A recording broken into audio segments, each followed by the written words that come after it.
क्या आप उन बलों को जानते हैं जो आप पर सामान्यतः बैठे होने, खड़े होने या टहलने पर कार्यरत होते हैं? यदि गुरुत्वाकर्षण बल आप पर कार्य कर रहा है, तो आप जमीन पर क्यों नहीं गिर जाते? जितना हम जानते हैं प्रकृति के पास देने के लिए उससे बहुत अधिक है, लेकिन फिर भी हम मूल बातों से शुरू करेंगे। हमारा उद्देश्य है मौलिक बलों की प्रकृति और गुण धर्मों का अध्ययन करना। हम बल की प्राथमिक अवधारणा से परिचित हैं। किसी वस्तु को धकेलते या उठाते समय हमें उस पर बल लगाना होता है।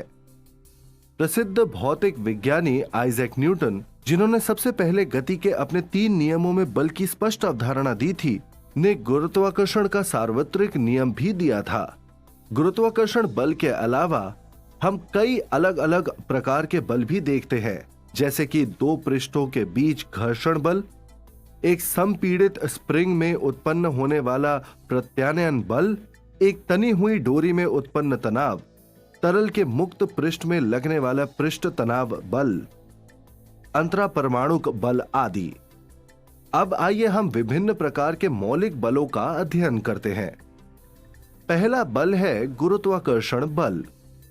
गुरुत्वाकर्षण बल परिमित द्रव्यमान वाली किन्हीं 2 वस्तुओं के बीच परस्पर आकर्षण बल होता है। ये एक सार्वत्रिक बल है।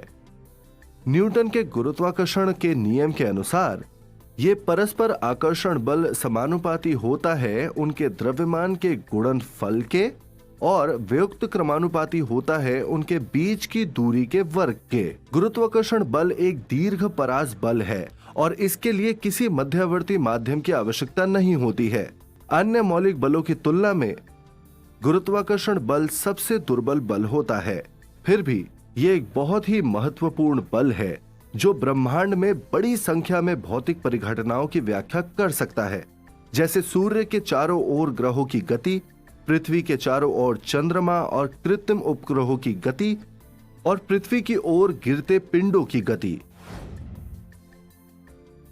विद्युत चुंबकीय बल आवेशित कणों के बीच का बल होता है। एक सामान्य स्थिति में जब बिंदु आवेश विराम अवस्था में होते हैं तो बल कूलोम के नियम द्वारा दिया जाता है। ये बल असमान आवेशों के लिए आकर्षक और समान आवेशों के लिए प्रतिकर्षक होता है। बल का परिमाण व्युक्त क्रम वर्ग नियम का पालन करता है। गतिमान आवेश चुंबकीय प्रभाव उत्पन्न करते हैं और एक चुंबकीय क्षेत्र गतिमान आवेश पर एक बल उत्पन्न करता है। विद्युत और चुंबकीय प्रभाव सामान्य रूप से अपृथक्करणीय होते हैं, अतः नाम विद्युत चुंबकीय बल दिया गया है। विद्युत चुंबकीय बल एक दीर्घ परास का बल होता है और इसके लिए किसी मध्यवर्ती माध्यम की आवश्यकता नहीं होती है। ये गुरुत्वाकर्षण बल की तुलना में काफी प्रबल होता है। 2 स्थिर प्रोटॉनों के बीच स्थिर वैद्युत बल उदाहरण के लिए 10⁻36 गुना होता है किसी निश्चित दूरी के लिए उनके बीच गुरुत्वाकर्षण बल का। गुरुत्वाकर्षण बल हमेशा आकर्षक प्रकृति का होता है, जबकि विद्युत चुंबकीय बल प्रतिकर्षक और आकर्षक दोनों हो सकता है। प्रबल नाभिकीय बल। यह बल नाभिक में प्रोटॉन और न्यूट्रॉन को बांधे रखने के लिए जिम्मेदार होता है। यह स्पष्ट है कि प्रोटॉनों के बीच विद्युत प्रतिकर्षण के कारण कुछ आकर्षक बल के बिना नाभिक अस्थिर होगा। प्रबल नाभिकीय बल सभी मौलिक बलों में सबसे प्रबल होता है। यह आवेश से स्वतंत्र होता है और प्रोटॉन तथा न्यूट्रॉन तथा प्रोटॉन और न्यूट्रॉन के बीच समान रूप से कार्य करता है। यह एक लघु परास बल होता है। दुर्बल बल केवल कुछ नाभिकीय प्रक्रमों जैसे कि रेडियोधर्मी नाभिक के बीच बीटा क्षय में प्रेक्षित होता है। बीटा क्षय में एक इलेक्ट्रॉन और एक अनावेशित कण, जिसे एंटी न्यूट्रिनो कहा जाता है, का उत्सर्जन करता है। दुर्बल बल अत्यंत लघु परास का होता है।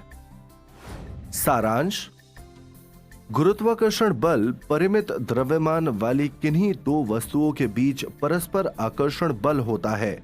ये एक सार्वत्रिक बल है। विद्युत चुंबकीय बल आवेशित कणों के बीच लगने वाला बल है। एक नाभिक में प्रोटॉन और न्यूट्रॉन को बांधे रखने के लिए प्रबल नाभिकीय बल जिम्मेदार होता है। ये एक आवेश स्वतंत्र लघु परास बल होता है। दुर्बल बल कुछ नाभिकीय प्रकर्मों जैसे रेडियोधर्मी नाभिक के बीटा क्षय में प्रेक्षित होता है। अब आप प्रकृति के मौलिक बलों से अवगत हैं।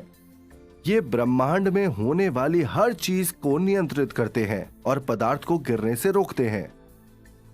आप जल्द ही इन प्रत्येक बलों के बारे में विस्तार से जानेंगे। अधिक